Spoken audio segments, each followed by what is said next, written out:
You guys are the definition of couple goals. So I want to know, how was quarantining together? That's my face. We don't feel like we're the definition of couple goals. You guys are. How was quarantining sweet. together? Yeah, that's very sweet of you to say that. Thank you. Of course. He's gonna be a while. I'll just answer. It's great. I mean, we have conflicts. Anybody here has listened to our first EP, you will know we've had lots of conflicts. We write music about our conflicts. It's like therapy for us. It's also brought us a lot closer. I feel like we've had to work through issues that we would have just let maybe, live a lot longer. So yeah, I describe quarantine as a bit of a crucible. We are in a tight place, in a high pressure situation, and you really can't ignore things. You really have to confront things, even small things. I mean, they can just barrel out of control real fast. You guys both had successful solo careers. So what influenced you guys to partner up and create your band? Well, different reasons, right? Yeah, there was sort of an organic growth to it as well as a conscious decision. But Erin and I have been writing songs together for a long time, actually. She was in a band that was constantly recording new songs, and they wanted contributions from the band. Yeah. And so we'd actually put our heads together and write for that project, and several of the songs we wrote ended up on their albums. And then we started writing for ourselves between my acting projects, Nashville and Grey's Anatomy. And we wrote a few songs that we really liked. We recorded them, we really liked them. And we decided to do an EP, and before you knew it, we had made the conscious decision to start a band together. But you guys, correct me if I'm wrong, but you guys fell in love off of the set of Nashville, right? Yeah, that's where we met. That's why we met. Yeah. That's amazing. Yeah. So can you share a little bit about that love story? Sure. Yeah.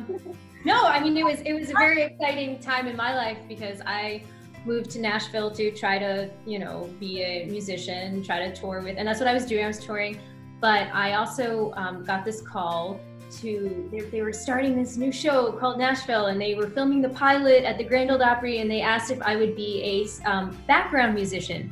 So I didn't have to audition or anything. It just meant like I knew someone who was casting, and they knew that I played these instruments and I could perform this music. So I just showed up, and I had no idea what I was getting into and how big the show was going to be. So for me, it was kind of like, whoa, I can't believe I get to be part of this all of a sudden. And and then I made friends with a lot of the lead actors on that show. And that's eventually when Chris joined, that's how I was running in those circles, and I was really fortunate to get to know him. Yeah. She was actually, my friend Sam Palladio was another actor on the show, and he was performing with his band and I was in at Sam's one of the band local clubs, and I went to minute. see him, and there she was sitting in the spotlight, and of course ripping it up on the violin. You guys are kind of returning to your country roots. Tell me more about that. Why did you decide to go down that path again? The further our time in Nashville gets in our rearview mirror, because we've been living in Los Angeles and working on Grey's Anatomy, maybe the more nostalgic it's becoming to us. We miss those nights going to the Bluebird and hearing our friends sing and hearing great songwriters, and it's something we did for the better part of a decade. I'd say it's part of us. It's not just something we miss, but it's you spend 10 years somewhere and you develop your musicality, your creativity develops there, and that's I think really what happened is we are part of that town. We're part of that culture. Do you guys have a favorite memory together in the recording studio? Yes, obviously ordering barbecue. Lunches. That sound important.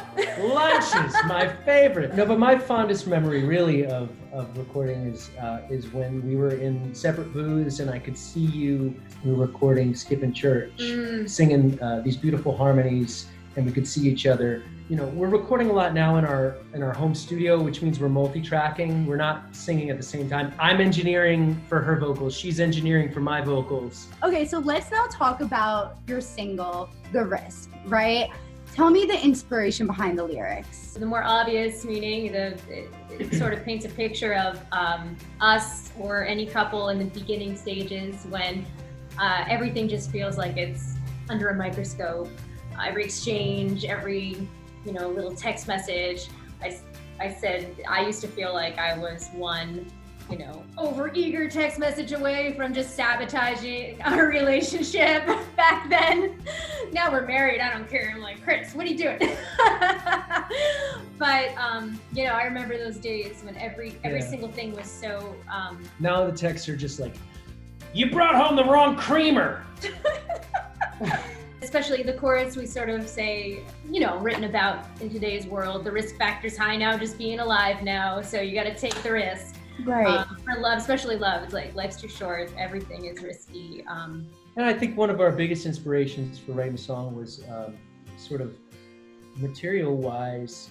We've been listening to a lot of upbeat, happy music because this quarantine is just going on and on and on, and a lot of our music that we had released till this point was very moody and very, thoughtful and a little bit dark. And we wanted to give our fans something to maybe sing along to and feel good about. And who knows, maybe even dance a little bit. Our past EP was sort of more from this place of marriage, sort of taking in the fact that there's conflict and resolution and really addressing that. This is more about just like the fun part when everything is new and exciting. And we haven't done that yet. We haven't done something that's just about the new and exciting moments of our relationship. So that's definitely something for our fans or anybody who is interested in our love story. It's that exciting moment that